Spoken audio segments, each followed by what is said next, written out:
ಎಲ್ರಿಗೂ ನಮಸ್ಕಾರ. ನಾನು ಅಶ್ವಥ್.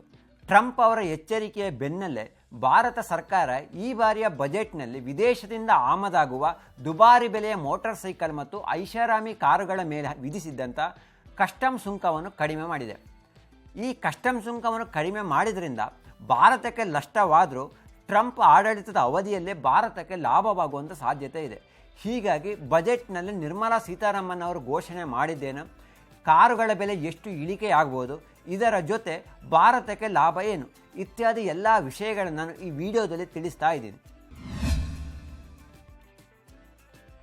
ತಮ್ಮ ಬಜೆಟ್ ಭಾಷಣದಲ್ಲಿ ನಿರ್ಮಲಾ ಸೀತಾರಾಮನ್ ಅವರು 1600 cc ವರೆಗಿನ ಇಂಜಿನ್ ಸಾಮರ್ಥ್ಯ ಹೊಂದಿರುವ ಸಂಪೂರ್ಣವಾಗಿ ಬಿಲ್ಟಪ್ ಯೂನಿಟ್ಗಳಾಗಿ ಆಮದು ಮಾಡಿಕೊಳ್ಳುವಂಥ ಹೈ ಆ್ಯಂಡ್ ಮೋಟರ್ ಸೈಕಲ್ಗಳ ಮೇಲೆ ಆಮದು ಸುಂಕವನ್ನು ಹಿಂದಿನ 50% ಬದಲು 10% ಕಡಿಮೆ ಮಾಡಿ 40% ವಿಧಿಸಲಾಗುವುದಂತ ಘೋಷಣೆ ಮಾಡಿದ್ದಾರೆ. ಇನ್ನು $40,000 ಅಂದರೆ ಸುಮಾರು 34 ಲಕ್ಷ ಬೆಲೆಯ ಸ್ಟೇಷನ್ ವ್ಯಾಗನ್ಗಳು ಮತ್ತು ರೇಸ್ ಕಾರ್ಗಳು ಸೇರಿದಂತೆ ಐಷಾರಾಮಿ ಕಾರುಗಳ ಮೇಲೆ 125% ತೆರಿಗೆಯನ್ನು ವಿಧಿಸಲಾಗ್ತಾ ಇತ್ತು.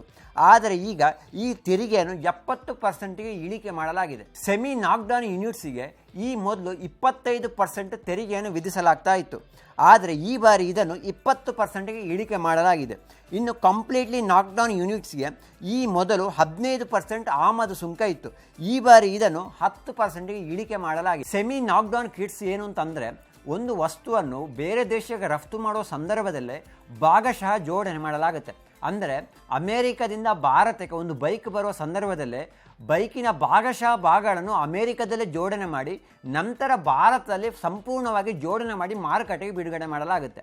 ಕಂಪ್ಲೀಟ್ಲಿ ನಾಕ್ಡೌನ್ ಯೂನಿಟ್ಸ್ ಅಂದರೆ ಪೂರ್ಣ ಪ್ರಮಾಣದಲ್ಲಿ ಜೋಡಣೆಯಾಗಿ ಬೇರೆ ದೇಶಕ್ಕೆ ರಫ್ತಾಗುತ್ತೆ. ಅಷ್ಟೇ ಅಲ್ಲದೆ ಭಾರತದಲ್ಲಿ ಎಲೆಕ್ಟ್ರಿಕ್ ವಾಹನಗಳಿಗೆ ಬಳಸುವಂಥ ಲಿಥಿಯಂ ಅಯಾನ್ ಬ್ಯಾಟರಿಗಳ ಮೂಲ ಕಸ್ಟಮ್ ಸುಂಕವನ್ನು ಸಂಪೂರ್ಣವಾಗಿ ರದ್ದುಗೊಳಿಸಲಾಗಿದೆ. ಕೇಂದ್ರದ ಈ ನಿರ್ಧಾರದಿಂದ ಅಮೆರಿಕದಿಂದ ಆಮದಾಗುವಂಥ ಹಾರ್ಲೆ ಡೇವಿಡ್ಸನ್ ಬೈಕ್ ಮತ್ತು ಟೆಸ್ಲಾ ಕಾರುಗಳ ಬೆಲೆ ಭಾರತದಲ್ಲಿ ಇಳಿಕೆಯಾಗುವಂಥ ಸಾಧ್ಯತೆ ಇದೆ.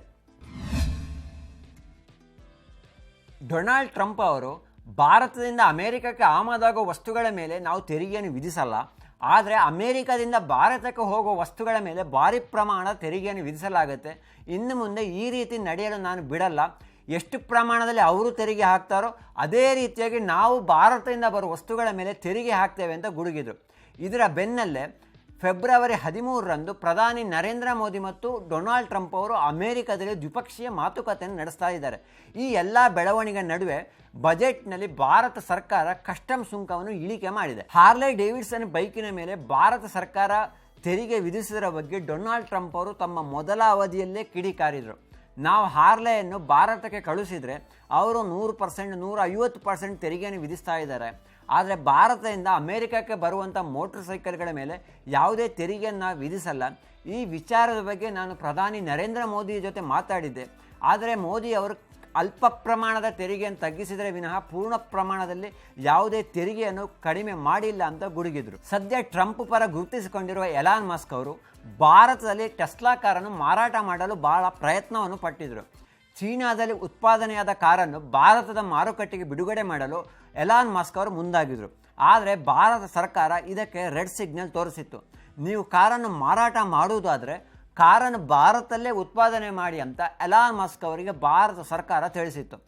ಈ ತೆರಿಗೆ ವಿಚಾರಕ್ಕೆ ಸಂಬಂಧಪಟ್ಟಂತೆ ಎಲಾನ್ ಮಸ್ಕ್ ಮತ್ತು ಭಾರತ ಸರ್ಕಾರದ ನಡುವೆ ತಿಕ್ಕಾಟ ನಡೀತಾ ಇತ್ತು. ವಿದೇಶದಿಂದ ಭಾರತಕ್ಕೆ ಬರುವ $40,000 ಅಂದರೆ 30 ಲಕ್ಷ ರೂಪಾಯಿ ಮೌಲ್ಯದ ಎಲೆಕ್ಟ್ರಿಕ್ ವಾಹನಕ್ಕೆ 60% ತೆರಿಗೆಯನ್ನು ವಿಧಿಸಲಾಗುತ್ತೆ. ಇನ್ನು $40,000ಗಿಂತ ಹೆಚ್ಚಿನ ಮೌಲ್ಯದ ಎಲೆಕ್ಟ್ರಿಕ್ ವಾಹನಗಳಿಗೆ 100% ತೆರಿಗೆಯನ್ನು ವಿಧಿಸಲಾಗುತ್ತೆ. 2025-26ರ ಬಜೆಟ್ನಲ್ಲಿ ನಿರ್ಮಲಾ ಸೀತಾರಾಮನ್ ಅವರು ಮೊಬೈಲ್ ಫೋನ್ ಬ್ಯಾಟರಿ ಉತ್ಪಾದನೆಗೆ ಅಮೆರಿಕ ಅಥವಾ ಚೀನಾದಿಂದ ಬರುವಂಥ 28 ವಸ್ತುಗಳಿಗೆ ಕಸ್ಟಮ್ ಸುಂಕದಿಂದ ವಿನಾಯಿತಿಯನ್ನು ನೀಡಿದ್ದಾರೆ. ಇದರಿಂದಾಗಿ ಭಾರತದಲ್ಲಿ ಮೊಬೈಲ್ ಫೋನ್ಗಳ ಬೆಲೆ ಇಳಿಕೆಯಾಗಲಿದೆ. ಅದರಲ್ಲೂ ಈ ನಿರ್ಧಾರದಿಂದಾಗಿ ಆ್ಯಪಲ್ ಕಂಪನಿಗೆ ಬಹಳಷ್ಟು ಲಾಭವಾಗುವಂಥ ಸಾಧ್ಯತೆಗಳಿದೆ. ಸದ್ಯ ಭಾರತದಲ್ಲಿ ಆ್ಯಪಲ್ ಉತ್ಪನ್ನಗಳು ಪೂರ್ಣ ಪ್ರಮಾಣದಲ್ಲಿ ಉತ್ಪಾದನೆ ಆಗಲ್ಲ. ಚೀನಾ ಮತ್ತು ಅಮೆರಿಕದಿಂದ ಬರುವ ಭಾಗಗಳನ್ನು ಇಲ್ಲಿ ಜೋಡಿಸಲಾಗುತ್ತೆ. ಆದರೆ ಇನ್ನು ಮುಂದೆ ತೆರಿಗೆಯನ್ನು ವಿನಾಯಿತಿ ಘೋಷಣೆ ಮಾಡಿದ್ರಿಂದ ಆ್ಯಪಲ್ ಉತ್ಪನ್ನಗಳು ಅಗ್ಗದ ದರದಲ್ಲಿ ಗ್ರಾಹಕರಿಗೆ ಸಿಗಲಿದೆ. ಟ್ರಂಪ್ ಚೀನಾದ ವಿರುದ್ಧ ಮೊದಲಿನಿಂದನೂ ಕಿಡಿಕಾರುತ್ತಾ ಬಂದಿದ್ದಾರೆ. ನಮ್ಮ ಬಳಿ ಪೇಟೆಂಟ್ ಇದ್ದರೂ ಚೀನಾ ಆ ಪೇಟೆಂಟ್ಗಳನ್ನು ದುರ್ಬಳಕೆ ಮಾಡಿ ನಕಲಿ ಉತ್ಪನ್ನಗಳನ್ನು ತಯಾರಿಸಿ ವಿಶ್ವಕ್ಕೆ ರಫ್ತು ಮಾಡೋ ಮೂಲಕ ನಮಗೆ ಆರ್ಥಿಕ ಸಮಸ್ಯೆಯನ್ನು ತಂದಿಡ್ತಾ ಇದ್ದಾರೆ ಅಂತ ಟ್ರಂಪ್ ಅವರು ಮೊದಲಿಂದನೂ ಕಿಡಿಕಾರುತ್ತಾ ಬಂದಿದ್ರು. ಚೀನಾ ವಿಶ್ವದ ಕಾರ್ಖಾನೆ ಹೌದು. ಸದ್ಯ ಚೀನಾಗೆ ಏಷ್ಯಾದಲ್ಲಿ ಪೈಪೋಟಿ ನೀಡುವಂಥ ದೇಶ ಯಾವುದು ಅಂತಂದರೆ ಅದು ಭಾರತ. ಯಾಕೆಂತಂದರೆ ಚೀನಾದಷ್ಟೇ ಮಾನವ ಸಂಪನ್ಮೂಲ ಭಾರತದಲ್ಲಿದೆ. ಅದರಲ್ಲೂ ಹೆಚ್ಚಿನ ಸಂಖ್ಯೆಯಲ್ಲಿ ಯುವಕರು ಭಾರತದಲ್ಲಿ ಇದ್ದಾರೆ. ಫೆಬ್ರವರಿ 13ರಂದು ಪ್ರಧಾನಿ ಮೋದಿ ಅವರು ಅಮೆರಿಕಕ್ಕೆ ತೆರಳಲಿದ್ದಾರೆ. ಈ ಸಂದರ್ಭದಲ್ಲಿ ಟ್ರಂಪ್ ಅವರ ಜೊತೆ ದ್ವಿಪಕ್ಷೀಯ ಮಾತುಕತೆ ಸಹ ನಡೆಯಲಿದೆ. ಇದರ ಜೊತೆ ವಿದೇಶಿ ಹೂಡಿಕೆದಾರರ ಜೊತೆ ಪ್ರಧಾನಿ ಮೋದಿಯವರು ಸಭೆಯನ್ನು ನಡೆಸಲಿದ್ದಾರೆ.